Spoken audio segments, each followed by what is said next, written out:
quiero presentarles la guía número 1. Ustedes, yo sé que pues, espero que ya la hayan visto, que ya la hayan trabajado un poquitico, o pues que ya la hayan terminado, ojalá, muchísimo mejor. Esta es la guía número 1, no sé si la recuerdan. El tema de este periodo en biología es el sistema muscular. En fisicoquímica empezamos a trabajar una parte de lo que es termodinámica. Es un tema muy complejo, muy complicado, y pues por eso principalmente también quería que trabajáramos esta videoconferencia. Y aquí en ambiental, pues el tema es contaminación del agua, el aire, el suelo, las causas y las consecuencias. ¿Listo? Entonces, quiero escucharlos. ¿Leyeron esta parte de la guía de ambiental?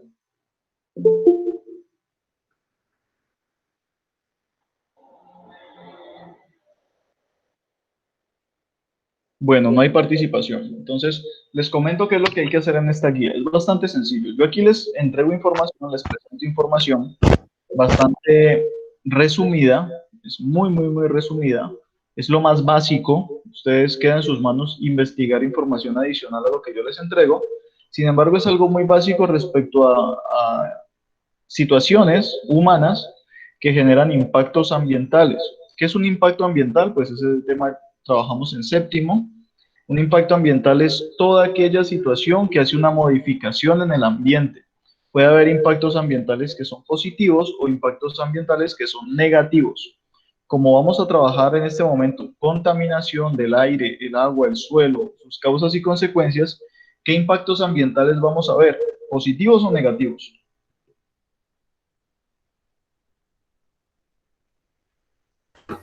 Negativo.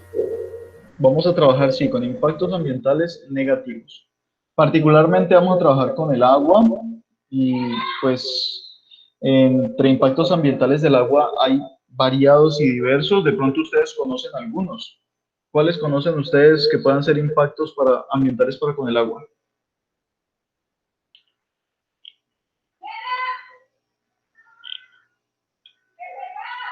Muchachos, ¿simplemente ingresan y no van a participar o qué pasa? La idea es que utilicen este espacio, que participen, porque si no, pues no tiene ningún sentido. Soy yo aquí hablándole a una pantalla y no tiene ningún sentido. Profesor, uno de los impactos serían los desechos químicos que se utilizan en las aguas o que se desechan después de ser utilizados. ¿Y de dónde provendrían esos desechos químicos? ¿De dónde consideras tú que podrían provenir desechos químicos? Provienen naturalmente de cosas que nosotros los seres humanos creamos. Esos pueden ser en aerosoles o también plásticos. Vale, perfecto. Pero tú estás mencionando aerosoles. Cuando mencionas aerosoles, ¿será que es contaminación del agua o hay una contaminación adicional ahí? También hay una adicional del aire. Del aire, muy bien, listo, perfecto. Entonces por ahí vamos. El ser humano, pues en su afán de prácticamente desde la revolución industrial en adelante, pues ha hecho una manipulación bastante interesante de diversas fábricas, de diversas empresas, pues que ha ayudado muchísimo a que la población humana crezca. Sin embargo, pues el crecimiento de esta población humana también tiene un efecto negativo en los ambientes. ¿Por qué? Porque como dice Lares fue el que habló, ¿cierto? Sí fue Lares, ¿cierto que sí? Sí. Como dice Lares, pues las empresas, las fábricas pueden producir desechos químicos y esos desechos químicos pueden ir a parar al ambiente. ¿A dónde? Por ejemplo, a los ríos. Y en los ríos pues causan este tipo de efectos. Mortalidad en peces, mortalidad en plantas, una contaminación que puede llevar a la destrucción de un ecosistema.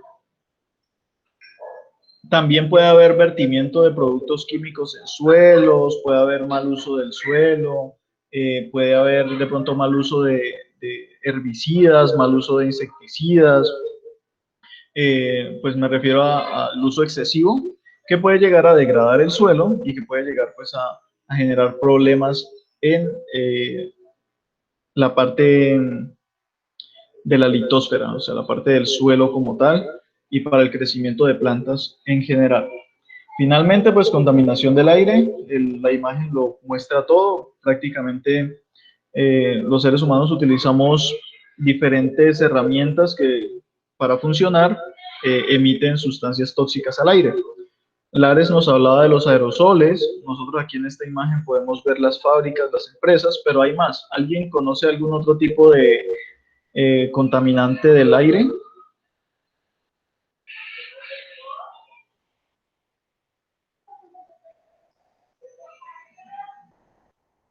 ¿Nadie? Vale. Hay demasiados, hay muchos más. En todo caso, pues si ustedes no participan en este momento, ya queda como para ustedes como trabajo de investigación adicional. Esta es la actividad para educación ambiental. Teniendo en cuenta la información de la guía, busque en su casa y o recuerde de su barrio qué aspectos de la vida cotidiana pueden generar impactos ambientales o contaminación en el suelo, el agua y o el aire. Haga un listado de cada espacio, o sea, va a ser un listado de las situaciones que generan contaminación en el aire, en el agua y en el suelo, independientemente, y debe realizar un dibujo donde explique cada actitud o actividad que degrada el ambiente en su comunidad. ¿Listo? ¿Se entiende este punto? Vale, el silencio lo tomo como que sí. Sí, sí se entiende. Vale, perfecto. Entonces, el punto 2 ya es una parte de acción. En este punto es simplemente investigación, en el punto 2 ya es acción.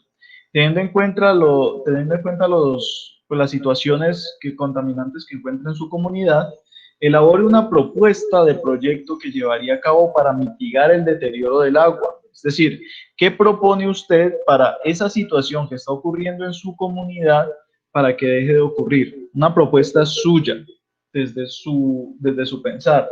Tiene que tener, en su propuesta debe especificar cuál es la situación que genera el problema, cómo propone desde su comunidad dar solución al problema, cuál es su propuesta, de qué manera llevaría a cabo esas propuestas que usted está proponiendo. ¿Listo? Teniendo en cuenta pues también que estamos en virtualidad, que ustedes, en teoría, ustedes no deberían salir de casa porque pues se supone que los estamos desprotegiendo de la infección del COVID, pero pues algunos de ustedes sienten que estamos en vacaciones y por eso no hacen las actividades y se la pasan algunos en la calle, porque a muchos estudiantes he visto en la calle. Puede elaborar este trabajo en equipos de máximo 4 personas. Si usted quiere hacerlo en equipos, póngase de acuerdo con otros compañeros. Si usted pues simplemente desarrolla la actividad en su equipo y hace su propuesta. Esta es una propuesta escrita, debe estar en su cuaderno. ¿Listo? Debe estar ahí escrita en su cuaderno la propuesta y pues en el caso de que la hagan los 4 compañeros, pues en el cuaderno de cada compañero debe estar la propuesta totalmente desarrollada. Esto mismo que hicieron para el agua lo van a hacer para el aire y para el suelo. Es decir, ustedes van a crear 3 propuestas para darle solución a un problema ambiental que esté ocurriendo en su comunidad o en su barrio o en su casa. ¿Listo? Y pues esas propuestas están en el cuaderno. ¿Dudas? ¿Inquietudes? Ok. Les recomiendo que por favor su propuesta como tal no vaya a ser, les voy a dar un ejemplo. Ah, que están desperdiciando mucha agua en casa. Propongo que no se desperdicie agua. ¿Cómo lo llevaría a cabo? Pues diciéndoles que no desperdicien agua. Listo. Esa no es una propuesta. Eso es una falta de respeto en realidad. Tiene que ser una propuesta muy elaborada, tiene que hacer una muy buena descripción de cuál es la situación, problema que usted está evidenciando en su comunidad y su propuesta debe ser muy concreta y bastante sustanciosa. No vayan a hacer lo que les acabo de decir porque de una vez les digo que les va a quedar mal y les voy a devolver el trabajo. Entonces esto desarrollenlo y lo presentan. Esto de aquí ya... Ah, dudas, inquietudes no hay respecto a ambiental, ¿cierto? Bueno, se supone que la fecha de entrega para esta actividad era el 1 de octubre. Hoy es 2 de octubre y a estas fechas todavía no me han entregado actividades muchos de ustedes. Sigamos. El siguiente tema es en biología. que estamos trabajando el sistema muscular. Entonces aquí hay mucha información respecto a en qué consiste, pues, qué tipo de tejidos forma el sistema muscular. En particular, esta primera información es muy importante porque nos habla de que hay tres tipos de tejidos musculares: el músculo esquelético, el músculo cardíaco y el músculo liso. ¿Listo? Estos tres tipos de músculos existen en todos los cuerpos de todos nosotros y de todos los animales en general. ¿Listo? ¿Cuál es el tejido muscular? ¿Alguien sabe? ¿O alguien, teniendo en cuenta lo que ya leyó y ya desarrolló, sabe?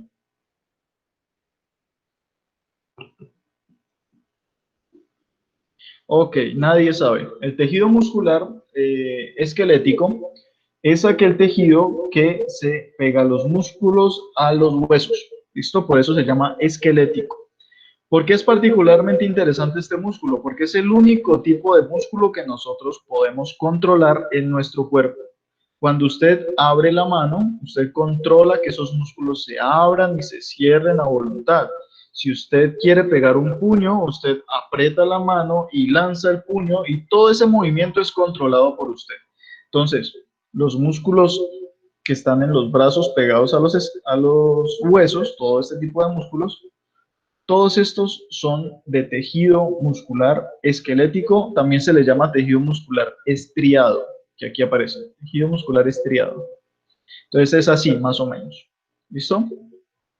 Todo lo que usted le llama carne a lo que se come de una vaquita, de un pollito, de, no sé, de un cerdito o lo que sea que a usted le guste comer, un pescado, por ejemplo, todo lo que usted le llama carne, eso es tejido muscular esquelético.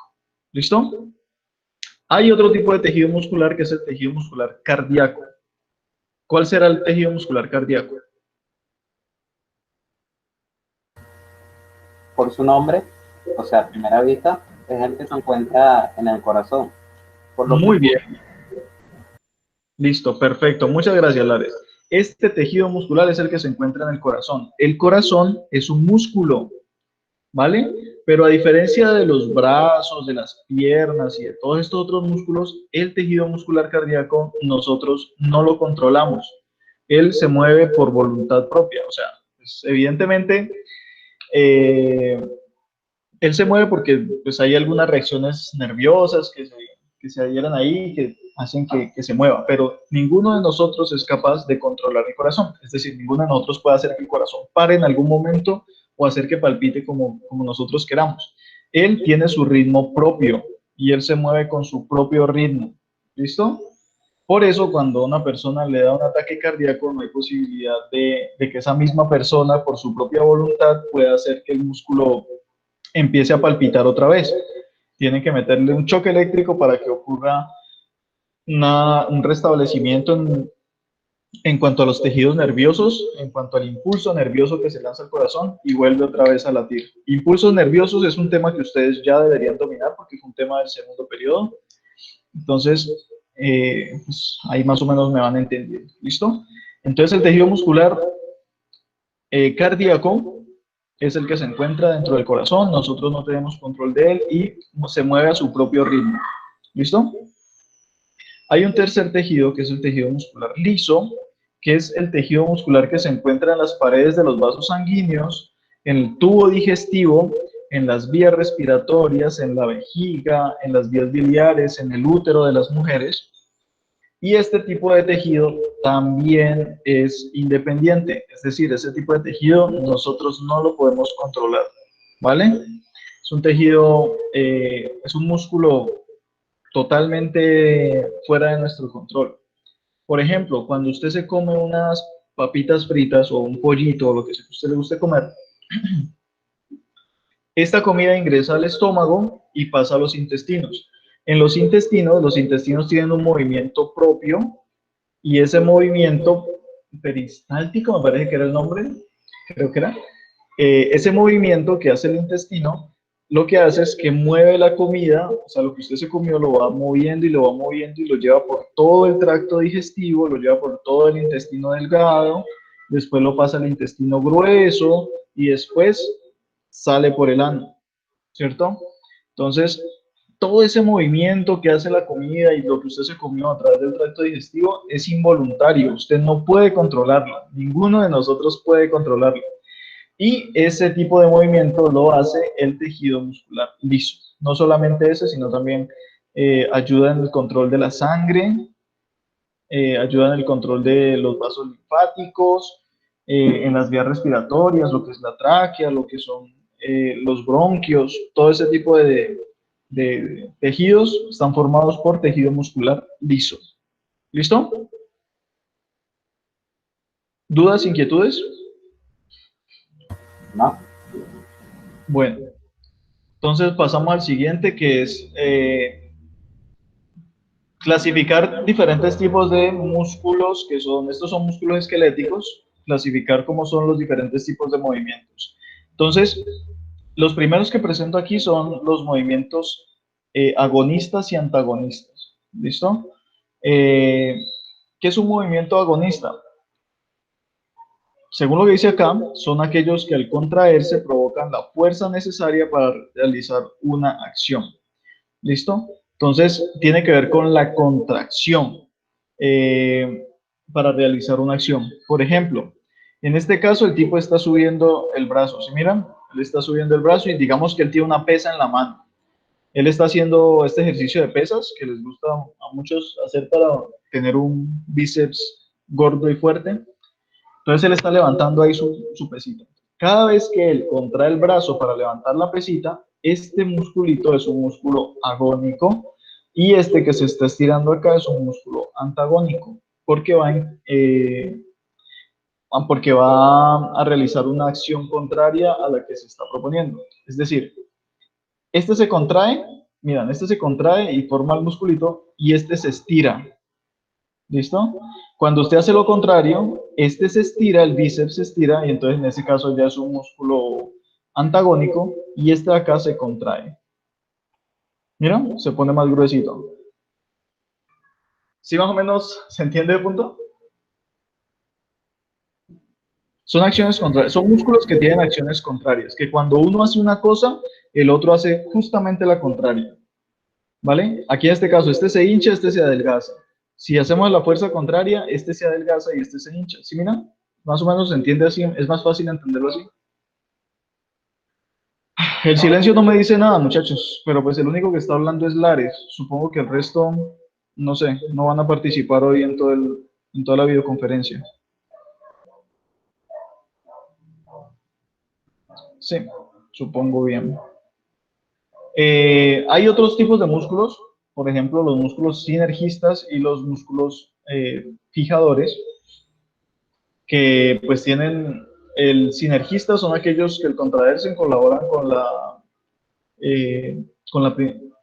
al contraerse colaboran con el principal para realizar una determinada acción. Listo. Entonces, digamos que nosotros queremos subir la pesita, ¿listo? Entonces, para subir la pesita, nosotros tenemos que utilizar más que todo los bíceps, ¿vale? Entonces, nosotros contraemos los bíceps, pero también hay un musculito, por ejemplo, acá este braquiorradial, que está aquí en el antebrazo. Y en la contracción para levantar el vasito o para levantar la pesita se ve apoyada por este músculo que está aquí. Sin embargo, él no es el principal actor. Los principales actores son estos dos. ¿Sí me hago entender? O sea, este musculito ayuda a que pues ocurra esta acción. ¿Listo? Del mismo modo, hay músculos que se llaman fijadores que actúan inmovilizando articulaciones con la finalidad de que sea posible realizar la acción principal. Entonces, hay algunos músculos como este que aparece aquí, el braquial sinergista, que lo que hace es que simplemente mantiene sostenido ese músculo mientras se esté desarrollando la acción, pero pues no participa demasiado. Simplemente hace la función de mantener fijo ese movimiento ahí. ¿Listo? Entonces, esos son los dos tipos de músculos también que existen, sinergistas y fijadores. Respecto a ligamentos y tendones, los ligamentos son un tipo de tejidos conectores que lo que hace es que conectan los huesos entre ellos para que no se vayan a zafar. cuando no sé si a ustedes les ha pasado alguna vez que se les ha zafado algún hueso. El, el hombro es uno de las articulaciones que suele zafarse muy comúnmente dependiendo de algunos golpes. Entonces, pues los ligamentos son un tejido conectivo que lo que hace es que simplemente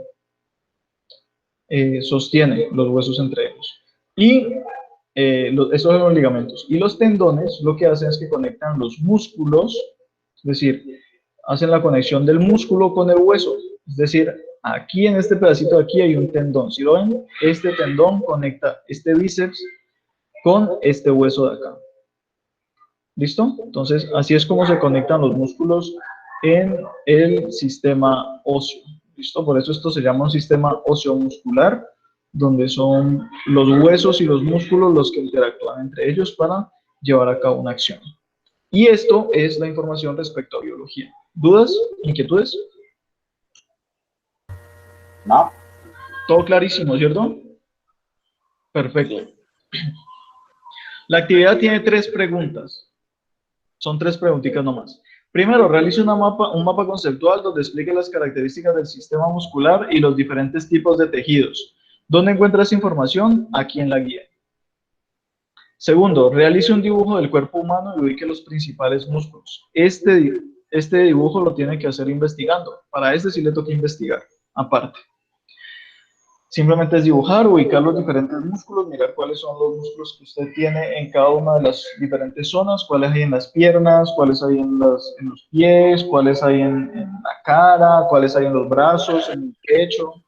Ubicarlos por delante y por detrás. ¿Listo? Y siguiente, realice movimientos de cuello de lado a lado, es decir, eh, moviendo la cabeza de un hombro al otro hombro, la cabeza de arriba a abajo, levanta la cabeza, baja la cabeza, el puño, abrir y cerrar el puño, abrir y cerrar el puño, de las piernas, estirar las piernas y contraer las piernas, estire y contraiga, y de los brazos, subir y bajar los brazos, y usted tiene que hacer un dibujo de cada uno de esos movimientos que le estoy pidiendo que haga, realiza el dibujo, mencione cuáles cree usted que son los músculos que intervienen ahí, ¿listo? ¿Qué músculos de los que usted ya dibujó aquí en el punto 2 cree usted que intervienen? Y dígame cuál sería el músculo agonista, antagonista, sinergista y fijador en cada caso, ¿listo? Entonces usted va a hacer 1, 2, 3, 4, 5 dibujos, ¿listo? 5 dibujos, uno con la cabeza arriba, otro con la cabeza abajo, etcétera.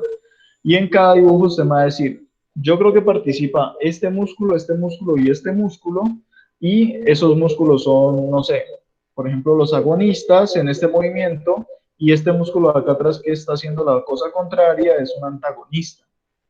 Usted simplemente me va a hacer esto, no es más. ¿Dudas, inquietudes? Bueno, No. se las están guardando para ustedes, supongo, que después no entregan actividades a tiempo. Finalmente, este tema sí me preocupa un poco porque es un tema bastante complejo y ustedes eh,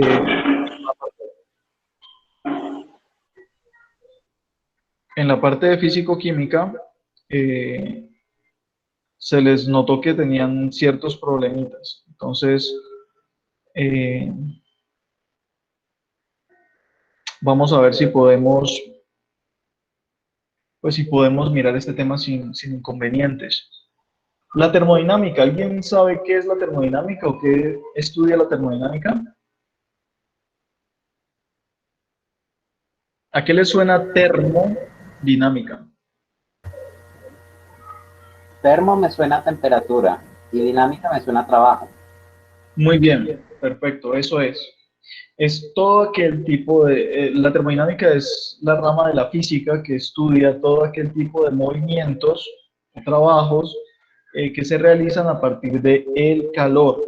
¿Listo? Las diferencias de temperatura. Entonces, para este conocimiento toca tener un conocimiento de cómo funciona el calor, cómo es que se transfiere el calor y cómo el transferir calor puede llegar a realizar un trabajo. El calor realiza diferentes tipos de trabajos, puede llegar a realizar diferentes tipos de trabajos. Por ejemplo, en una estufa puede realizar el trabajo de cocinar los alimentos.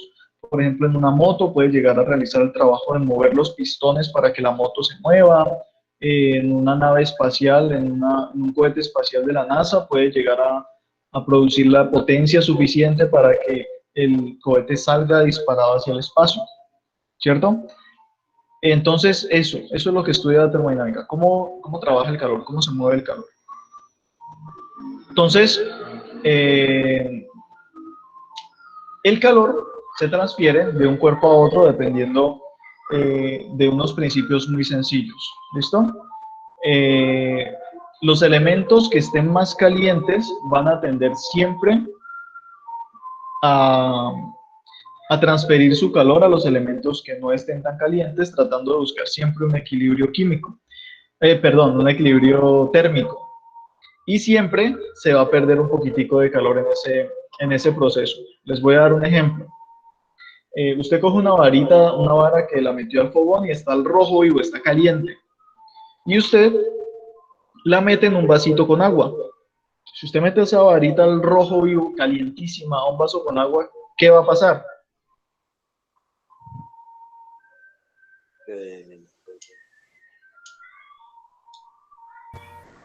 Se enfría ¿Quién se va a enfriar?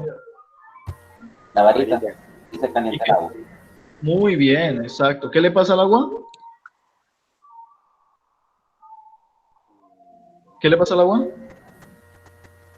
Se calienta. Se calienta el agua. De hecho, puede llegar a calentarse tanto que puede llegar a evaporarse, pasar del estado líquido al estado gaseoso. Entonces, esa es una de las cosas que puede suceder y eso pasa porque el calor que está en la vara de hierro que usted tiene se transfiere al agua. Entonces, todo ese calor se va al agua, la calienta y puede llegar a evaporarla. Pero al transferirle ese calor, la vara de hierro también se pone más fría, o sea, pierde calor, se hace más fría en ese vasito. Eso es lo que ocurre. ¿Listo? Entonces eso es un poquitico como para entender un poquitico lo de las transferencias de calor. Ahora vamos a hablar de los diferentes tipos de sistemas. Hasta aquí, pues ya sabemos lo que es la termodinámica, ¿no? Simplemente el estudio de los fenómenos que ocurren con calor. Entonces vamos al siguiente, que es mirar qué tipos de sistemas existen. Existen diferentes tipos de sistemas termodinámicos. Los sistemas termodinámicos son todos aquellos espacios en donde ocurren fenómenos de termodinámica, fenómenos que involucran calor. Hay diferentes partes de un sistema, por ejemplo, están las fronteras del sistema, ¿sí? El sistema como tal, el entorno del sistema, que es todo aquello que lo rodea. ¿Esto se les parece a algo, este dibujo de aquí?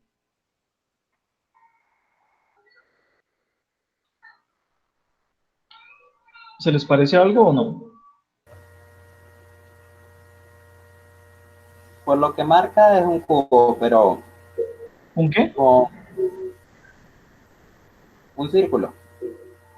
¿Esto les parece un círculo, esto de aquí? Lo que estoy encerrando en el cuadrito, ¿sí lo ven? ¿A qué No, se no les lo hay. parece?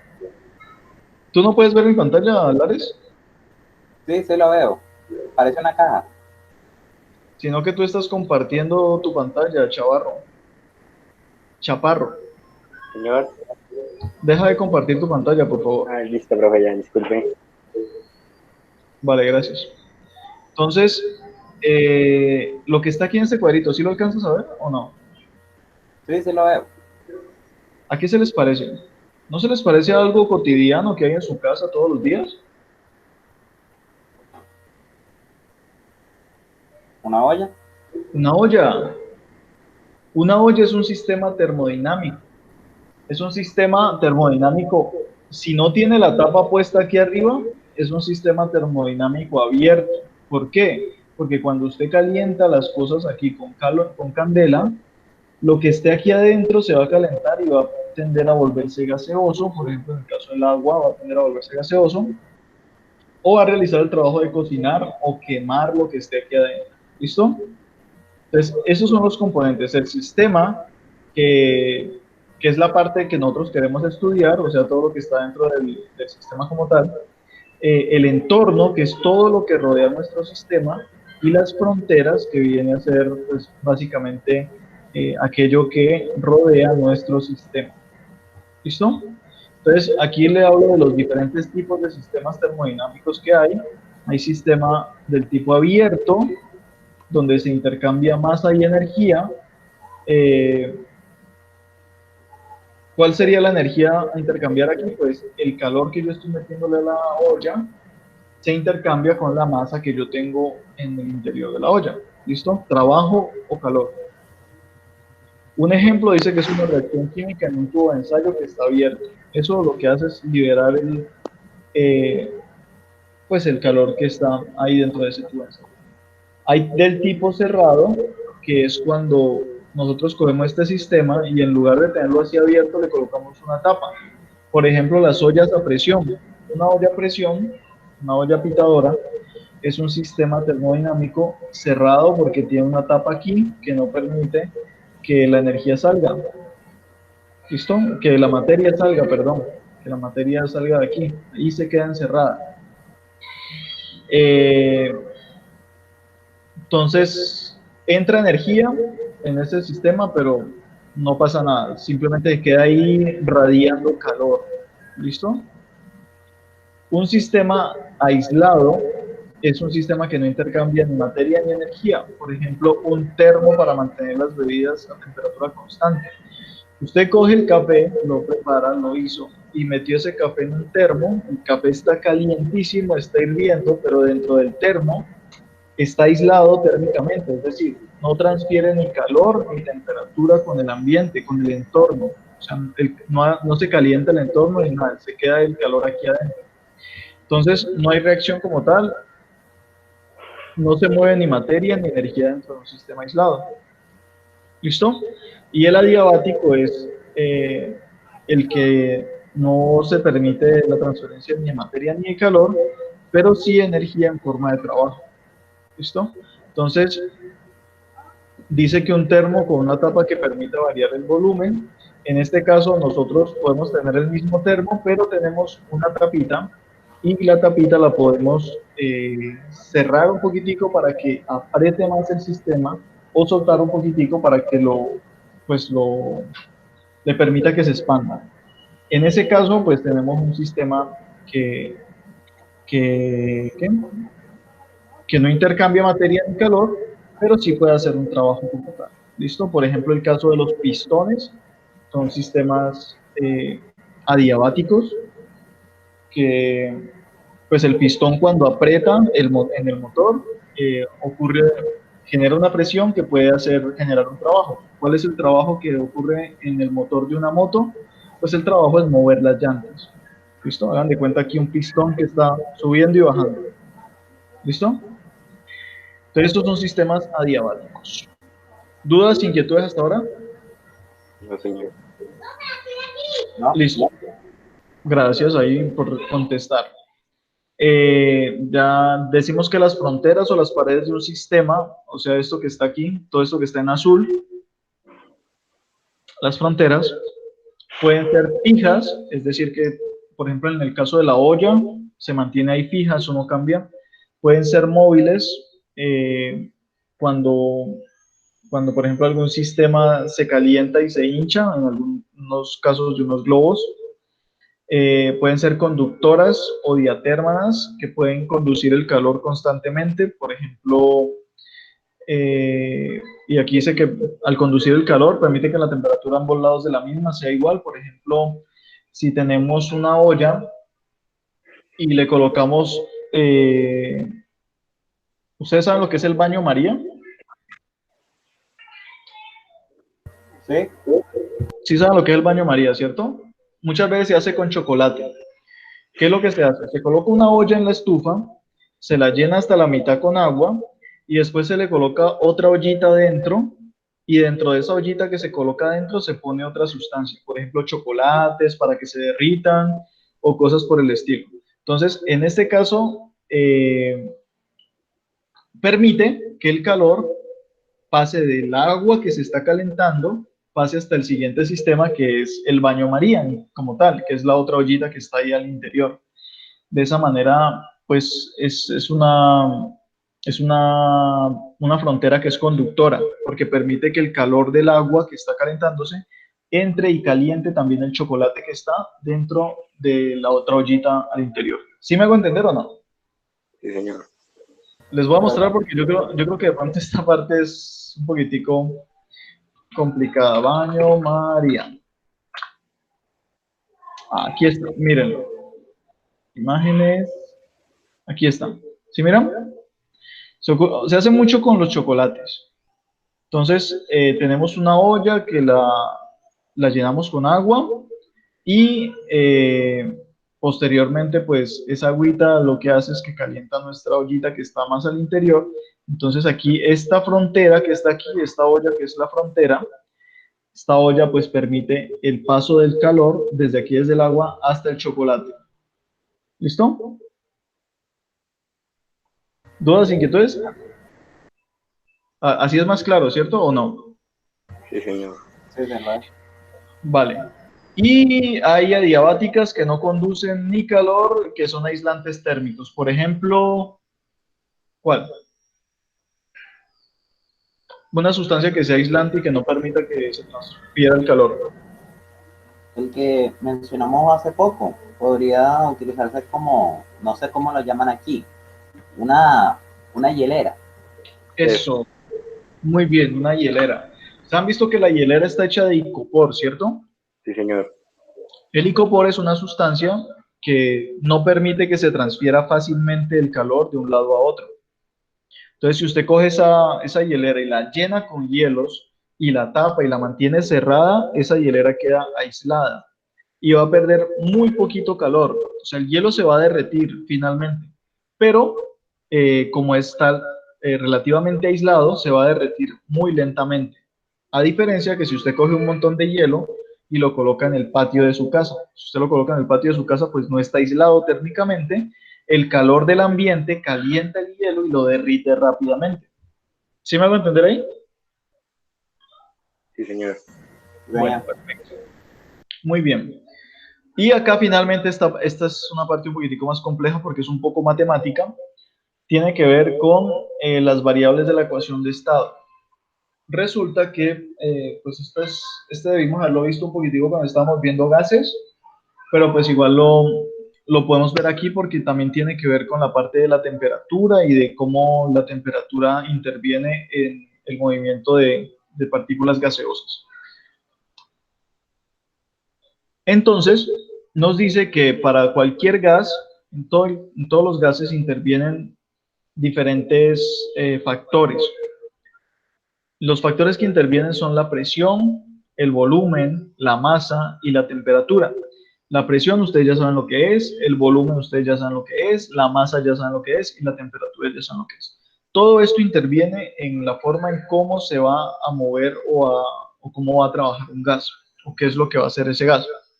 Y existe una ecuación, que es la ecuación de los gases ideales, que lo que nos permite es saber cómo se comporta el gas en unas condiciones particulares de presión, de volumen, de temperatura y de materia. Decimos que la presión la podemos medir en atmósferas, o la podemos medir en pascales, o la podemos medir en torricellis, o en milímetros de mercurio, pero pues nosotros la vamos a trabajar en atmósferas. ¿Listo? ¿Cómo funciona esto? Esta es la parte matemática del asunto. El volumen que manejamos pueden utilizarse diferentes unidades. Puede usarse mililitro, que ustedes conozcan qué unidades de volumen existen.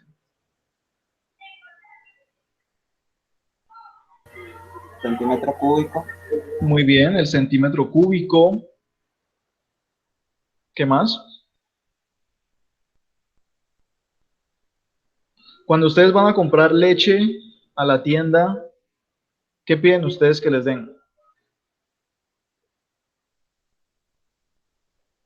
No, ¿una bolsa o qué? 1 litro. 1 litro de leche.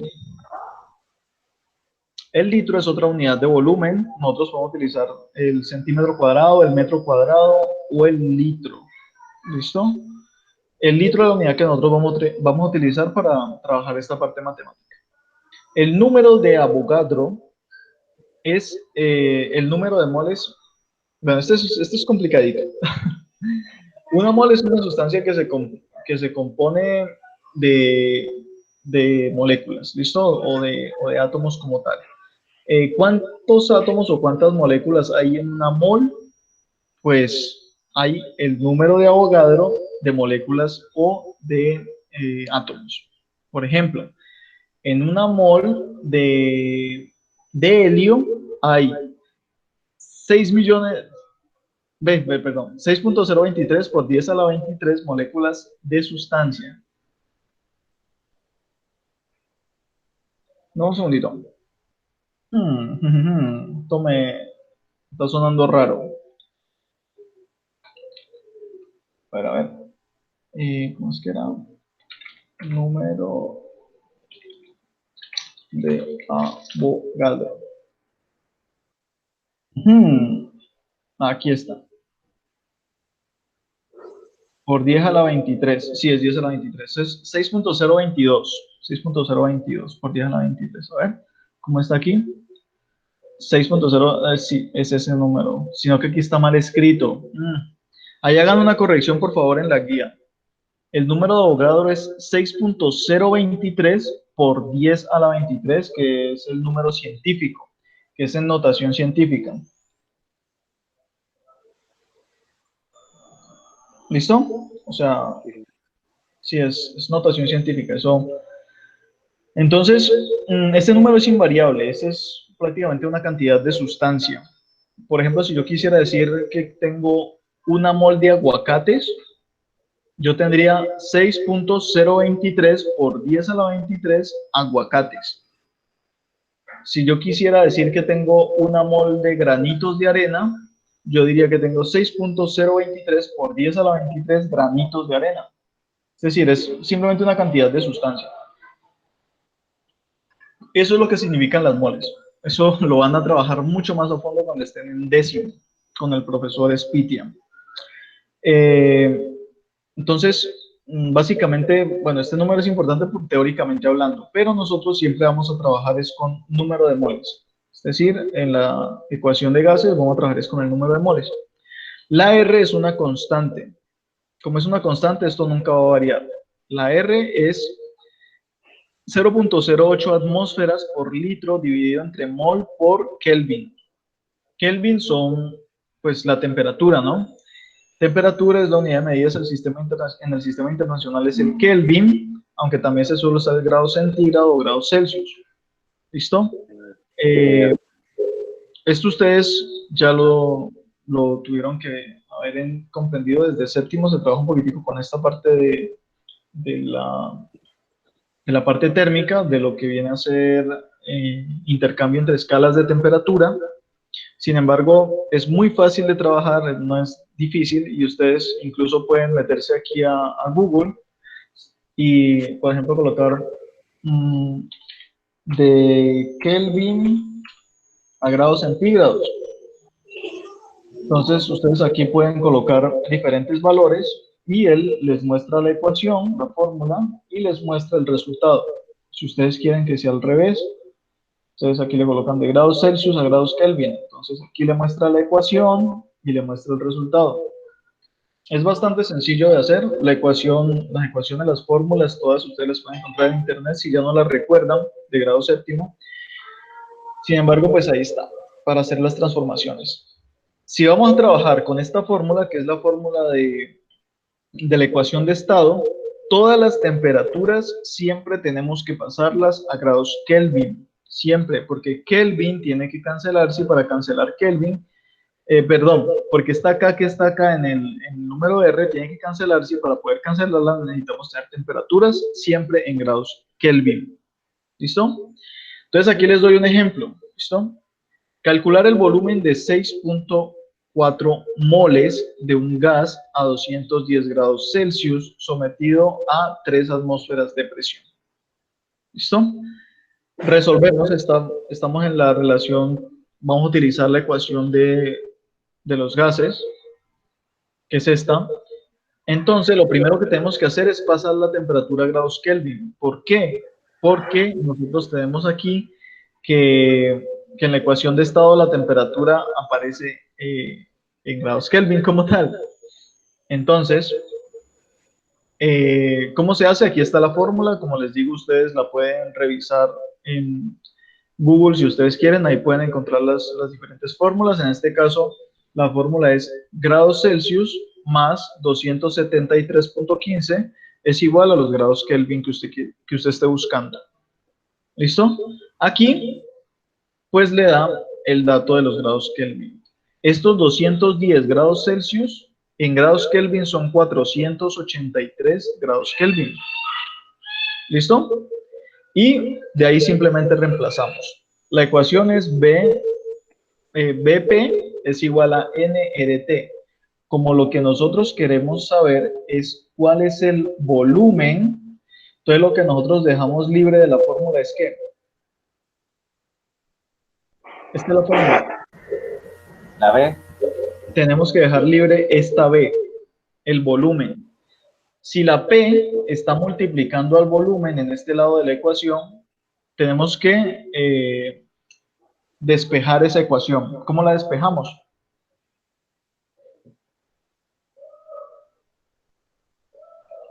Pues la despejamos, si P está multiplicando, pasa al otro lado de la igualdad a hacer la ecuación matemática totalmente inversa. ¿Cuál es la inversa de la multiplicación? División. La división, muy bien. P está multiplicando, pasa al otro lado de la ecuación a dividir. Miren, aquí está. ¿Sí, miran? Entonces queda volumen es igual a N, que es el número de moles, R, que es una constante que siempre va a ser exactamente la misma, o sea, 0.08 esto siempre va a ser esto, R no va a cambiar. Entonces volumen es igual a N por R por la temperatura. ¿Cuál es la temperatura?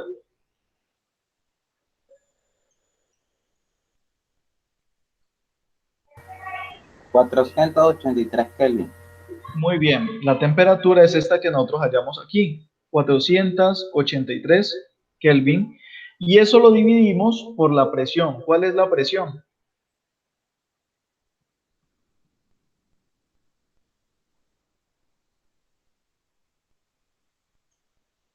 ¿Cuánto es la presión?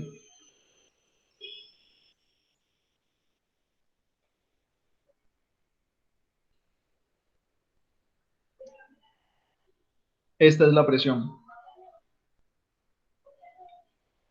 Mira, toda la información está ahí.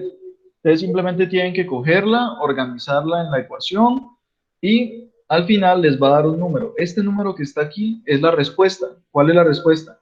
El volumen de 6.4 moles de un gas a 210 grados Celsius y 3 atmósferas es 84.5 litros.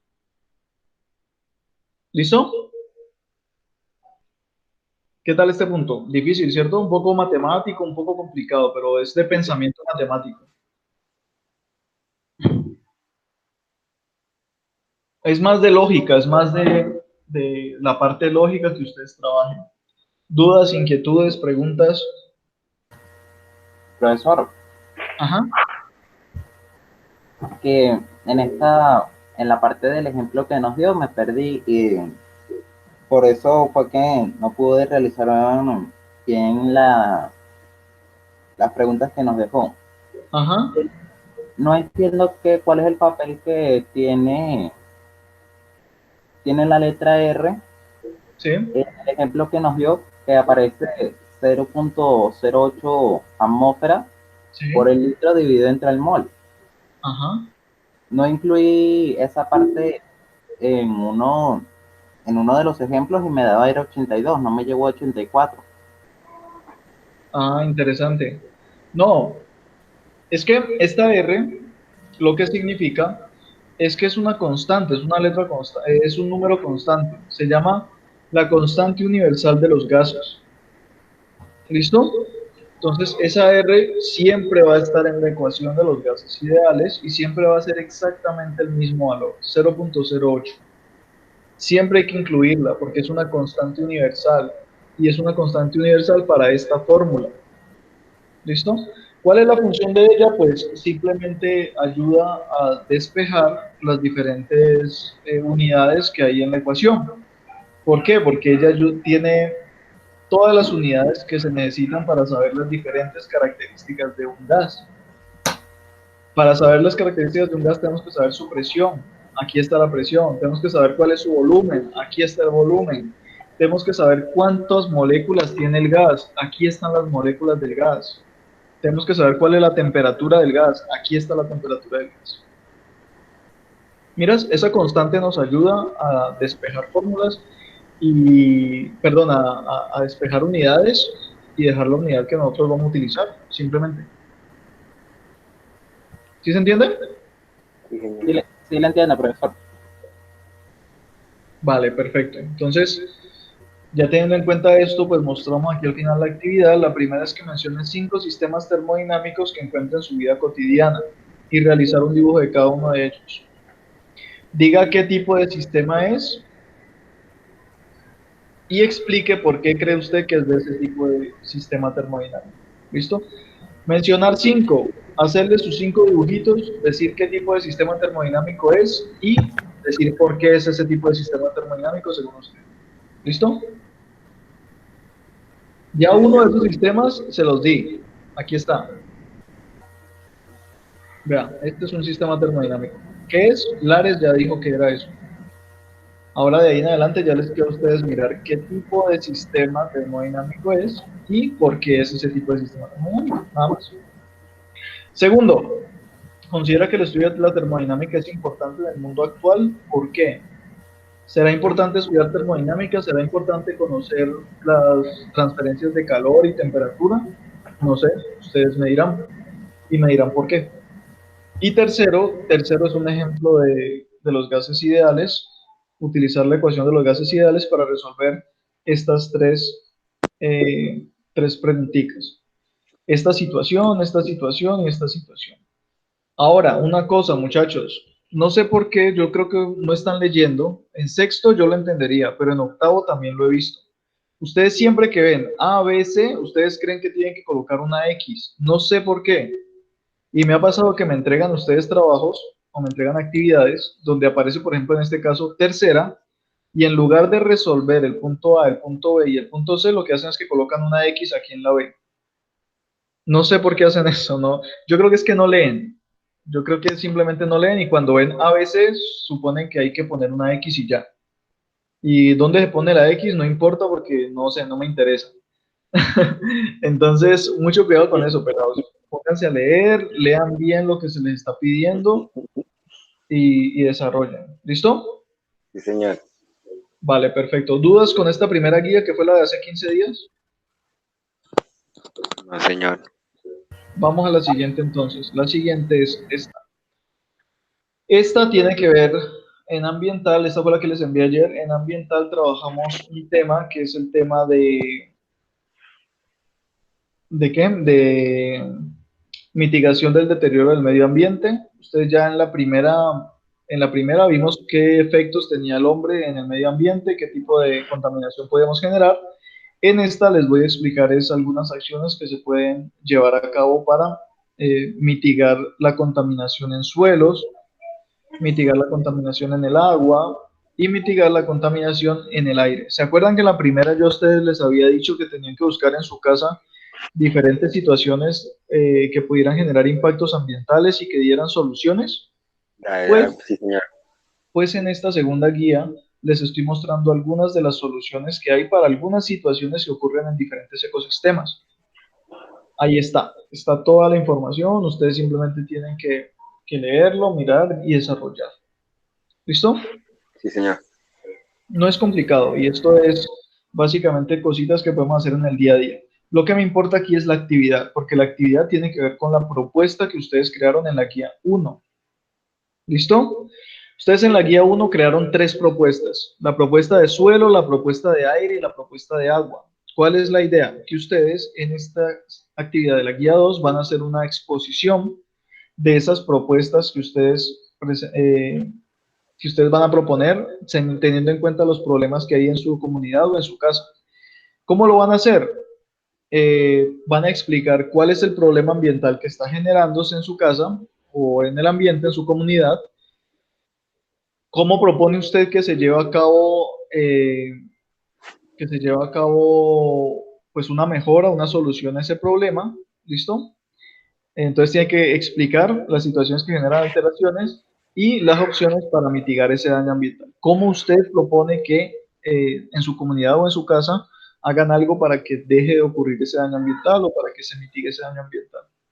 Esa presentación tiene que hacerla a su familia, o sea que su video debe estar grabado haciendo la presentación a su familia, no me la vaya a hacer a mí, ¿vale? Porque la idea es que usted comparte esta información con su casa. Esto es lo que me va a presentar. Y en el video debe estar el plan de mitigación, tanto para suelo, para agua y para aire. ¿Listo? Tiene que decirme, pues el aire lo estamos contaminando de esta manera y propongo hacer esta actividad para mitigar. Miren, esta es la cosa. Lo mismo para el suelo, está ocurriendo de esta manera, propongo hacer esto. Desde el agua está ocurriendo de esta manera y yo propongo hacer esto. Eso es lo que tienen que hacer aquí. ¿Listo? ¿Dudas? No, señor. Simple, ¿no? Es simplemente una exposición y a su familia, que son las personas más cercanas y no va a haber problema ahí. Profe, una Sergio, pregunta. ¿qué va? Y si los padres mantienen ocupados trabajando, ¿uno cómo hace para preguntarle? Pues a menos de que su papá viva en el trabajo, su mamá viva en el trabajo, yo supongo que en algún momentico llega a la casa. Sí, ¿Sí o pero no? llega y sale. Media hora. ¿Cómo? Llega y sale y media hora se va a traer de nuevo. Ah, pues entonces hay que buscar acomodar esos tiempos. Sí, Pues señor. sería, yo veo muy complicado a menos de que tenga un trabajo como de médico y que sea un médico internista que Sí, solamente vive señor. en los hospitales. Ahí de pronto veo el problemita, pero igual en algún momento tiene que llegar a la casa y pues 30 minuticos de los 30 minuticos de descanso de pronto digamos que por ser muy exagerado, tiene 30 minuticos para llegar a la casa, saludar y salir corriendo otra vez a su trabajo. Pues te tomas 5 minuticos, propones la exposición y la presentas. Bueno, señor. Sí, o sea, tampoco es que usted me va a hacer una exposición de 2 horas, ¿no? Es una No. exposición de 5 minutos y yo creo que la familia tiene 5 minutos para dedicarte a ti, ¿no? Sí, señor. Ahí está. Y la segunda, ¿alguna otra pregunta respecto a este punto o no? Sí, profesor, Vale. que para hacer el video puede ser como si se tratara de una conversación familiar. Pues si lo va a hacer como una conversación familiar, usted tiene que tener material para presentarle igual a su familia. Es decir, usted tiene que presentarles evidencias o imágenes, fotografías o dibujos de lo que usted considera que es un daño ambiental y la forma como usted considera que lo puede solucionar. Es como una presentación. Y finalmente usted me muestra qué fue lo que le mostró a sus familiares. Listo, profesor. Bueno, profe. Hágale. La idea es que nosotros eh, compartamos esta información con la comunidad a partir de la familia, por ejemplo. Ahora vamos al quiz. El quiz uno. Este de aquí, este segundo punto es el quiz uno. Es decir, que ustedes cuando lo presenten deben presentarlo como esta actividad es el quiz uno. Realice un dibujo donde represente cada una de las situaciones que generan deterioros en el aire, suelo y agua en su comunidad. Usted ya reconoció en su comunidad qué situaciones generan estos daños.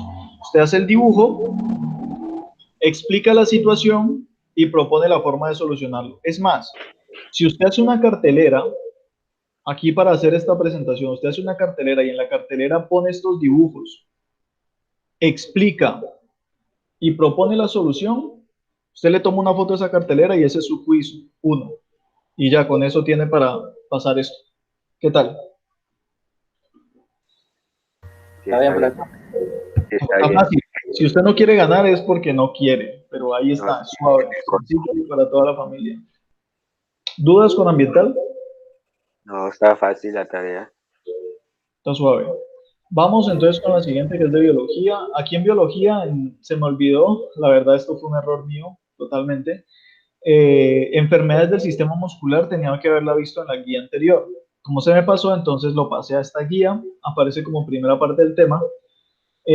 Aquí les presento algunas de las enfermedades que ocurren en el sistema muscular, como por ejemplo el síndrome del túnel carpiano. No sé si ustedes lo han escuchado, es el que da en la muñeca por estar utilizando muchas veces ratones inadecuados o pues por estar moviendo constantemente los dedos en cosas como por ejemplo los teclados de algunas máquinas de escribir antiguas.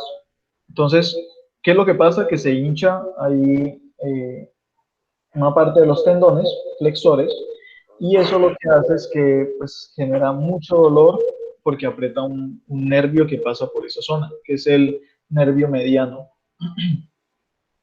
Entonces, aquí les presento más o menos algunas de las diferentes enfermedades. Quedan ustedes también darle una miradita, los desgarros musculares que pueden ocurrirle a todas las personas, jóvenes y viejos por igual.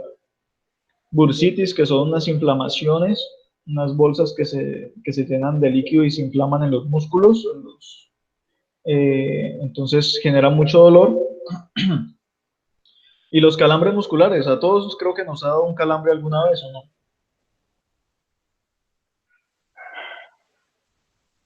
Pues a mí sí me ha dado. Entonces es una contracción involuntaria y brusca que duele muchísimo. Ah, pasa Y como corriente.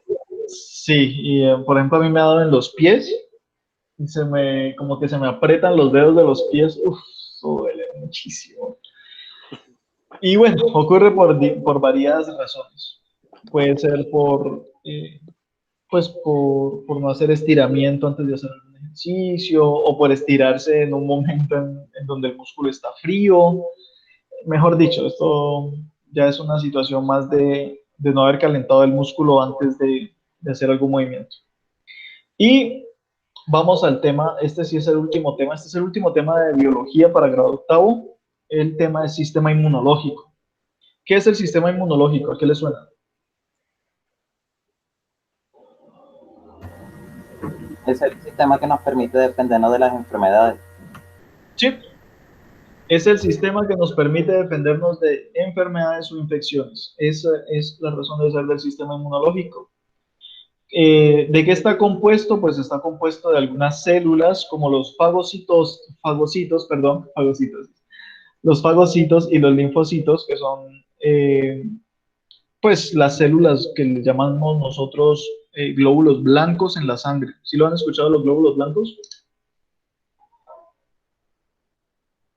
¿No? Bueno, si no lo han escuchado, les comento que existen.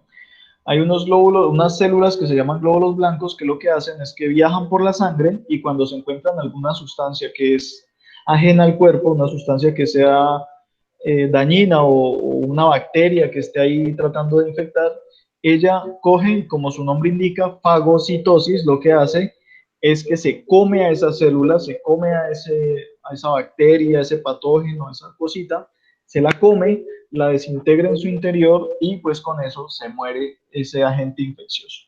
¿Listo? Eso, esas son las células que componen el sistema inmunitario, linfocitos T y los linfocitos B. ¿Cómo funciona? Simple. Cuando aparece alguna sustancia o algún cuerpo extraño, diferente a lo que normalmente nosotros tenemos en el cuerpo, por ejemplo, una bacteria infecciosa o incluso granos de polen, hay personas que son alérgicas a los granos de polen, el cuerpo reacciona. ¿Cómo reacciona? Pues manda los glóbulos blancos a que vayan y se coman a esa cosa que está ahí que no debería estar y atacan neutralizando todo tipo de toxinas y pues de otros tipos de sustancias que son ajenas al cuerpo. Ese es el funcionamiento básicamente del sistema inmunitario. Aquí hay información más detallada de cómo funciona cada uno de los elementos del sistema inmunológico, muy, muy detallada. Y aquí explicamos los diferentes tipos de inmunidades.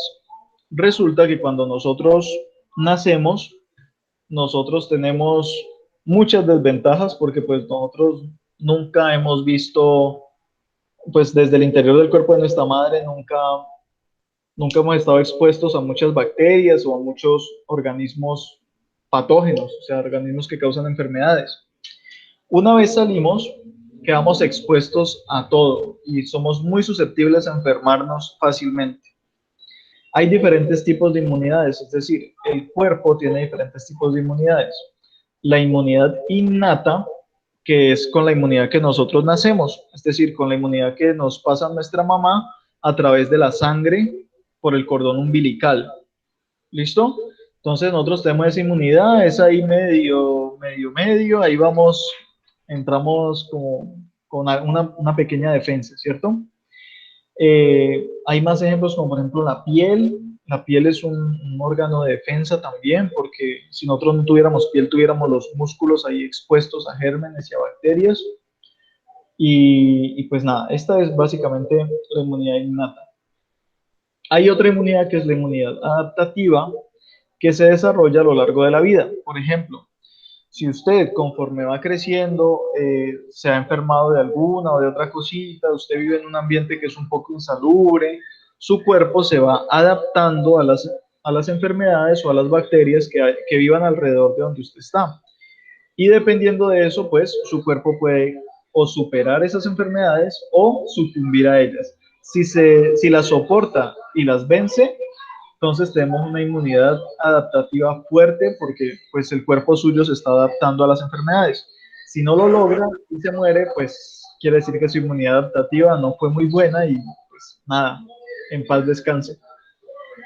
Y hay una inmunidad pasiva que es una inmunidad del tipo prestada de una fuente externa por una breve duración de tiempo. Esto es muy común, por ejemplo, en los bebés. Así, aquí está, mire. Por ejemplo, los anticuerpos que contiene la leche materna proporcionan al bebé una inmunidad temporal contra las enfermedades a las que se había expuesto su madre. Por ejemplo, si su mamá, mientras le está dando de lactar a usted, se enfermó en algún momento de alguna cosa, no sé, viruela, le dio alguna enfermedad curiosa y ella se curó de esa enfermedad, la leche materna que sale de los senos de su mamá va a venir con anticuerpos que lo que hacen es que ya identificaron el virus, la enfermedad letal como tal, y cuando usted se toma esa leche de los senos de su mamá, pues esa inmunidad pasa a su cuerpo y usted pues queda más o menos blindado en contra ese tipo de Se puede enfermedad. estar enfermando uno mismo. ¿Cómo? Se puede estar enfermando. No, al contrario, antes te está dando inmunidad. Se puede enfermar en el caso de que su mamá esté enferma y usted, y pues, o sea, así enferma, se contacte con usted directamente y pues le pasa la enfermedad. Pero en el caso de que su mamá estuvo enferma, se curó de la enfermedad y después de curada de la enfermedad le da leche. Pues estoy hablando de un bebé, ¿no? No estoy hablando de usted ahorita a 15 años, ya no le van a dar leche, ¿no? Estoy hablando de un bebé de 6 meses, 5 meses, 7 meses. La mamá se enfermó, se curó de la enfermedad, entonces el cuerpo de ella ya tiene los anticuerpos que identifican y destruyen esa enfermedad. Cuando le dan leche materna, esos anticuerpos pasan con la leche al cuerpo del bebé. Y el bebé durante el tiempo que está lactando, todo el tiempo está recibiendo esos anticuerpos que le permiten que no se enferme de esa enfermedad como tal. ¿Sí me entienden? ¿O no? ¿O es muy complicado? ¿Sí se la entiende, profesor? Sí, Sí, o sea, señor. es simplemente eso. Mientras estés tomando la leche, pues vas a tener un sistema inmunitario contra esa enfermedad. Cuando se acabe la leche, pues que lo agarren confesado. Ahí ya le toca a usted enfermarse para crear sus propias defensas. Aquí nos habla un poquitico de las vacunas. ¿Ustedes han escuchado de las vacunas? Las vacunas son unos tipos de medicamentos que se inyectan y que sirven eh, pues para que no contraigas enfermedades, algunos tipos de enfermedades infecciosas. ¿Listo? Entonces, ¿cómo funciona la vacuna? Pues la vacuna suele tener el microorganismo que nos causa la enfermedad, lo suele tener, pero en unas dosis muy pequeñas o incluso el microorganismo muerto puede ser una vacuna. cuando el cuerpo mira que hay pues un microorganismo muerto, lo reconoce y dice, ah, mire, esta cosa no debería estar en este cuerpo, tiene una forma particular, tiene unas proteínas particulares, me lo voy a comer y de ahora en adelante sé que toda cosa que tenga esta forma, este tamaño y estas proteínas, pues es una bacteria dañina y me la voy a comer. ¿Sí se entiende?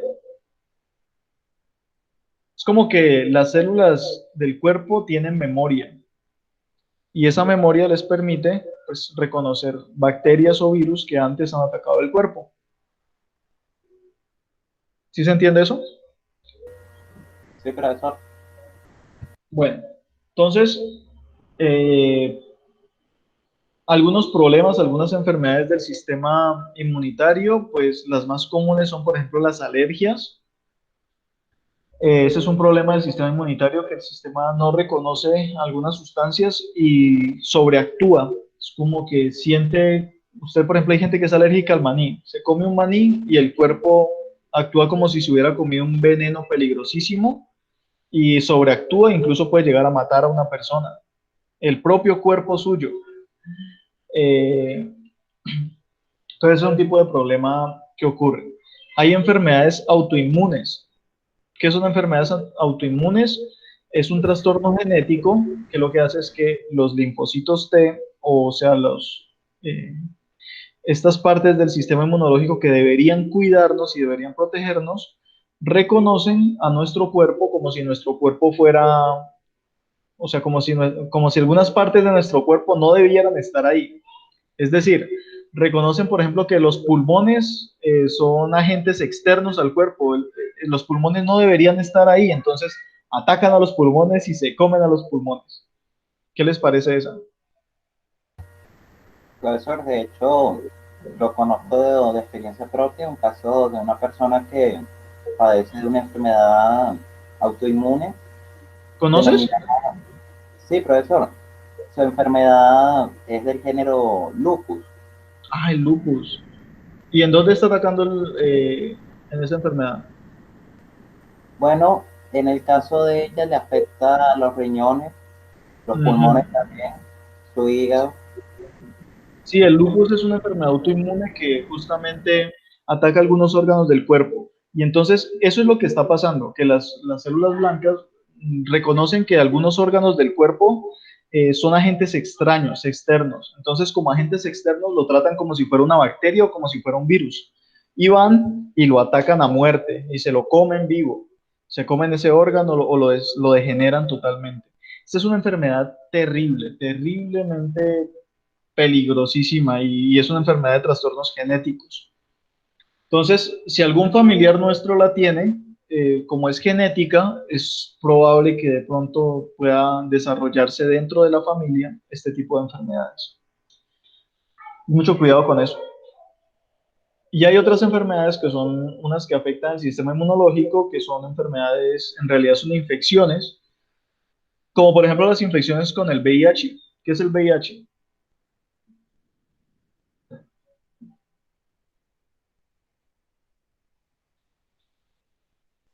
Es una enfermedad, profe, que le da a uno.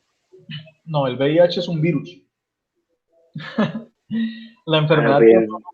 tiene Yo otro nombre. pensaba, ¿Cómo? yo pensaba que una enfermedad es un virus. Sí, el VIH es un virus. Se llama el virus de inmunodeficiencia humana.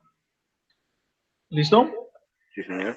Así se llama. Por eso tiene la VIH, virus de inmunodeficiencia humana. Y este virus causa una enfermedad. La enfermedad que causa se llama el SIDA. El SIDA es el síndrome de inmunodeficiencia adquirida. ¿Y eso uno ¿Qué lo es puede matar o no, profe? el SIDA? No. El SIDA como tal es una enfermedad muy interesante. Es muy, muy, muy interesante. ¿Qué es lo que hace el VIH? El VIH es un virus que va y ataca a estos. Va y mata a los linfocitos T, va y mata a los fagocitos. ¿Listo? Si su cuerpo se queda sin linfocitos y sin fagocitos, ¿qué le va a pasar a su cuerpo? Queda expuesto. ¿Cómo? queda expuesto a virus. O sea, es como Exacto. que se derrumbe las murallas que tiene y dé Ujú. un paso al enemigo que son los virus y las bacterias del exterior. Exacto, muy bien. Si el virus mata a quienes nos están defendiendo, pues entonces el cuerpo no tiene quien lo defienda. Y si no tiene quien lo defienda, después llega otra enfermedad, cualquiera, la que sea la más común, la que generalmente mata a más personas con VIH, es la neumonía.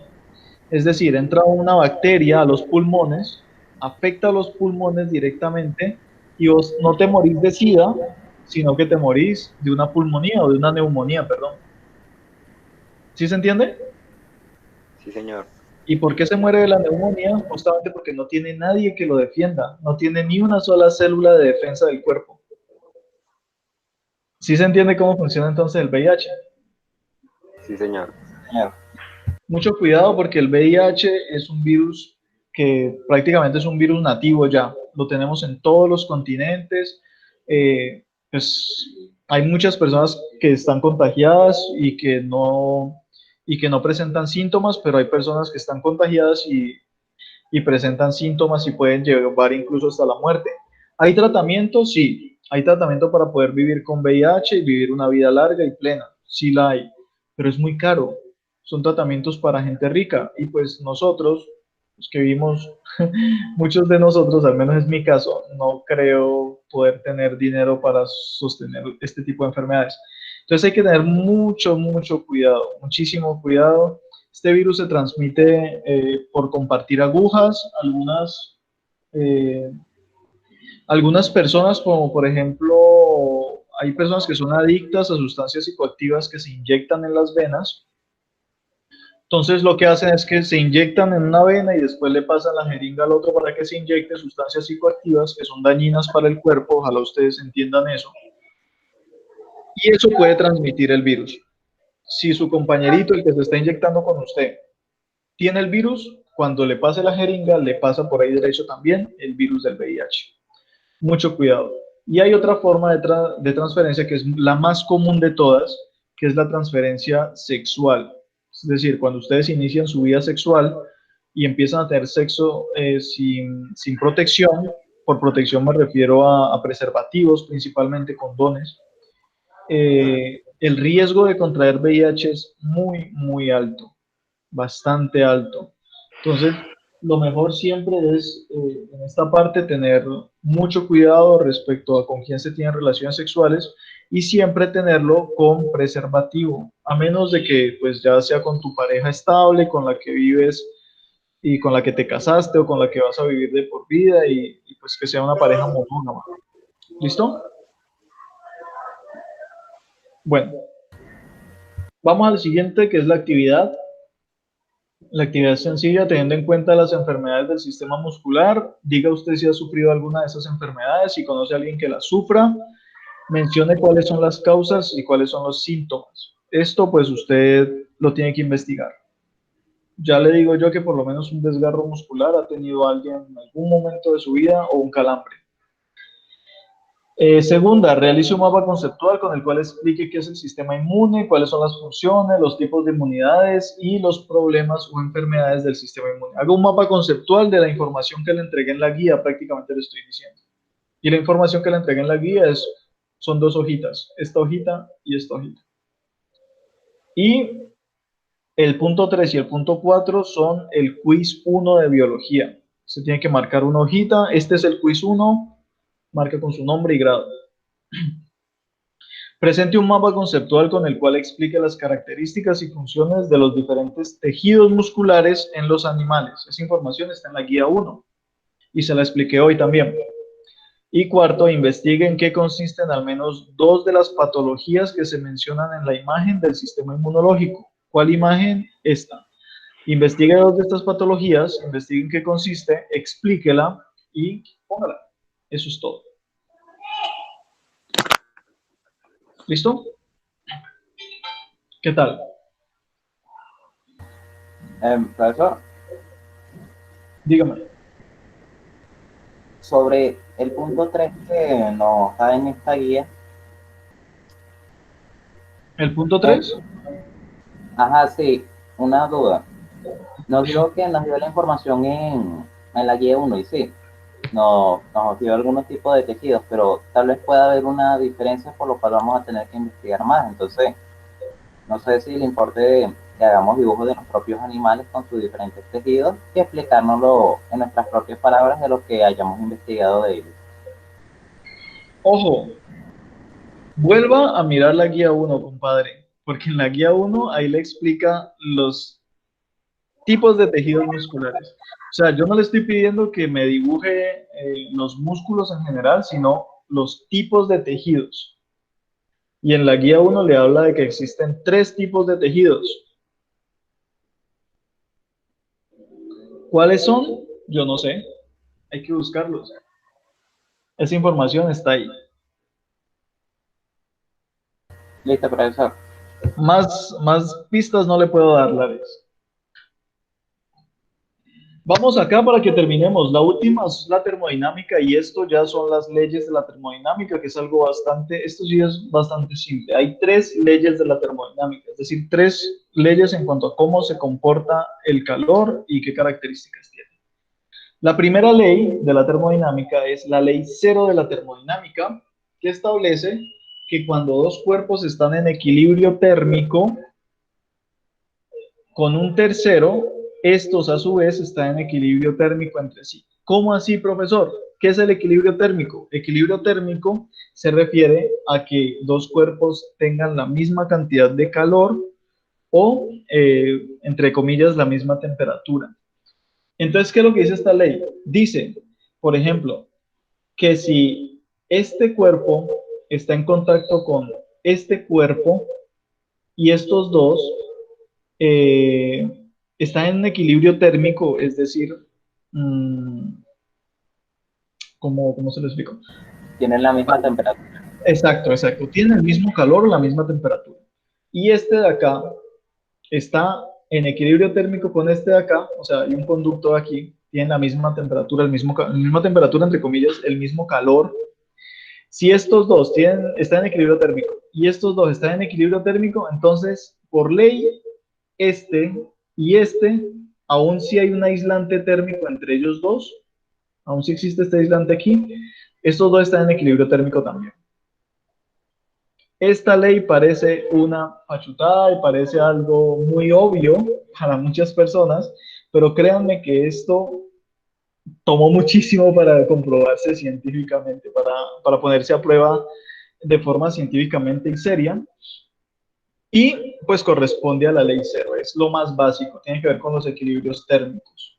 ¿Listo? No es una gran complicación. Eh, Aquí vamos ya entonces con las 2 leyes que son realmente complicadas, un poquitico. La primera ley de la termodinámica y la segunda ley de la termodinámica. La primera nos dice eh, que la energía no se puede crear, no se puede destruir, sino que simplemente puede cambiar o transferirse de un objeto a otro. ¿Qué es lo que quiere decir esta primera ley de la termodinámica? Quiere decir que usted no puede crear energía, no puede destruir energía, sino que la puede transformar de una cosa a otra. ¿Listo? Aquí les estoy poniendo el ejemplo. Estos niños están en el parque y se comieron un helado. ¿Qué es un helado? Un helado es energía química. ¿Por qué? Porque tiene azúcar, porque tiene grasas, porque tiene leche y todo eso es energía química. Cuando esos niños acabaron de comer su helado, toda esa energía química la convirtieron en energía cinética. ¿Se acuerdan qué era la energía cinética?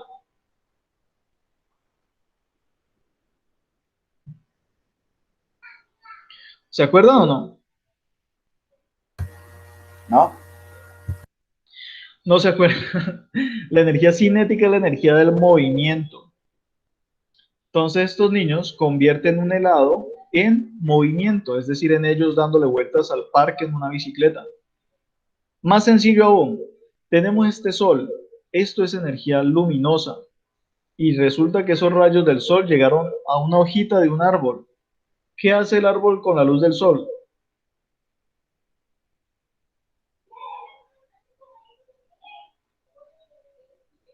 ¿Qué hace una planta con la luz del sol? La, la luz del sol ayuda en la fotosíntesis y por lo cual, Eso. ¿Con lo cual qué? o sea, según esta ley, la transforma en energía química. Eso es justamente.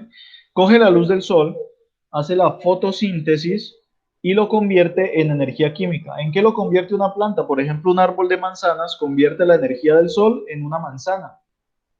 Una planta de sandías convierte la energía del sol en una sandía, una patilla que le llaman por allá en la costa.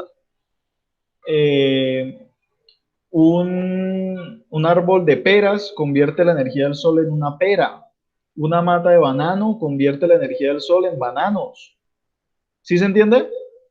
Entonces, esa energía, la energía del sol, no se destruyó, no desapareció, no mágicamente desapareció del universo, sino que se transformó en otra cosa. ¿En qué? En energía química. Esta energía química no desapareció cuando este niño se la comió, sino que se transformó en otra cosa. ¿En qué? En energía cinética del movimiento. ¿Sí se entiende esto ahorita, sí o no? ¿Sí se entiende? Aquí hay unos ejemplos adicionales con los que ustedes pueden ponerse a leer y a pensar. En su casa hay los ejemplos que usted quiera. También usted puede buscar ejemplos de ello en su casa. ¿Qué dice la segunda ley de la termodinámica? Esta segunda ley es un poquitico más compleja porque tiene que ver con algo que se llama la entropía. ¿Qué es la entropía? Es algo que tiene que ver con el desorden en el universo. Entre muchas comillas, tiene que ver con el desorden en el universo. ¿Qué dice la segunda ley de la termodinámica? La segunda ley de la termodinámica dice que en todos los casos siempre existe una pérdida de energía. Siempre que usted transforme energía de un tipo a otro, siempre se va a perder un poquitico de energía. ¿Listo? Y ese poquitico de energía que se va a perder, siempre se va a perder en forma de calor. Así pues, aumenta la entropía en el universo y aumenta el desorden, entre comillas, en el universo. ¿Listo? Entonces aquí lo dice. La verdad es que en cada transferencia o transformación de energía en el mundo real, cierta cantidad de energía se convierte en una forma que es inutilizable, incapaz de realizar un trabajo. En la mayoría de los casos, esta energía inutilizable adopta la forma de calor. ¿Listo? Entonces, lo más común que ocurre en el universo, lo que nosotros vamos a ver generalmente, es que ese exceso de energía se convierte en calor. Les doy un ejemplo. Usted se come un perro caliente, una hamburguesa, y esa hamburguesa le da energía para que usted pueda caminar, ¿cierto? Para que usted pueda mantenerse activo. Pero si usted se mete un termómetro a la boca, usted va a ver que la temperatura de su cuerpo es mayor a la temperatura que hay en el ambiente. O sea, puede ser que en el ambiente la temperatura sea de 19 grados Celsius, pero usted tiene 36 grados Celsius. ¿Por qué usted está más caliente que el ambiente? ¿Por qué? Pues porque la energía que se transformó aquí en movimiento, una parte se pierde y forma calor. Ese calor, pues es el calor que mantiene su cuerpo caliente y que se libera al ambiente. Miran, eso no solamente ocurre con su cuerpo, eso ocurre, por ejemplo, con su motocicleta. Yo hablo mucho de motos porque yo quiero mucho a mi moto, pero si usted tiene una motocicleta y usted le mete energía química, ¿qué energía química le mete uno a la motocicleta? Gasolina. Usted le mete gasolina a su motocicleta. Usted la prende, pum, bum, bum, bum, bum, acelera y se va de Palmira a Cali. Listo. Transformó esa energía química en energía cinética del movimiento, ¿cierto que sí? ¿Sí o no? Sí. Ahora usted coge, se quita el guante y toca el exhausto. ¿Saben cuál es el exhausto? Por donde sale el humo, por donde sale el humo de la moto. O toca el motor de la moto. ¿Usted qué es lo que siente ahí? Bueno, mejor dicho, ahí ya tiene una quemadura de primer grado. Pero ¿qué es lo que siente? Calor. Calor. Porque aunque una parte de la energía se transformó en movimiento para mover a la moto, otra parte se pierde y se pierde en forma de calor. ¿Se entiende ese punto? Señor, Y eso ocurre en todas las transformaciones de energía, en todas y cada una. En la gran mayoría de las que ustedes conozcan siempre va a pasar eso. Por ejemplo, una olla de cocina. Usted quiere cocinar los frijoles, le tira los frijoles de esa olla y la pone a calentar y qué tal. Una parte del calor eh, ingresa a los frijoles y los cocina, pero otra parte se queda calentando el borde, calentando el aire que hay alrededor. O sea, mejor dicho, se pierde una cantidad de energía ni la hijo de madre. ¿Listo? Entonces, ¿la actividad cuál es? La primera es que realice un mapa conceptual donde explique las leyes de la termodinámica desde la ley cero hasta la ley segunda y realice un dibujo donde represente cada una de esas leyes. El segundo dice que investigue qué es calor y qué es energía interna de un sistema termodinámico y represéntelo en un dibujo. Y la tercera es el quiz. Este es el quiz que ustedes me van a mandar. Dice, cuando en casa, básicamente le estoy dando el mismo ejemplo. Cuando en casa preparamos una olla, en una olla a presión, una olla pitadora, estamos haciendo uso de un sistema termodinámico. Dibuje y explique qué tipo de sistema termodinámico es y qué leyes de la termodinámica se aplican mientras usted cocina sus frijoles. ¿Listo? Tiene que explicar. ¿Existe ley cero de la termodinámica? Sí. ¿Por qué? ¿Existe ley uno de la termodinámica, la primera ley de la termodinámica? Sí. ¿Por qué? ¿Existe segunda ley de la termodinámica cuando cocino frijoles? Sí. ¿Por qué? O no, ¿por qué? No sé, ustedes deciden. Y me mandan este tercer punto como el quiz. ¿Listo? listo, profesor. ¿Alguna duda, alguna inquietud hasta ahora? Ya con esto terminamos.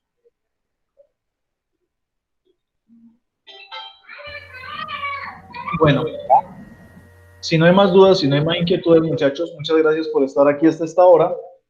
Y pues nada, que les vaya muy bien con esa actividad. ¿Listo? Listo, profesor.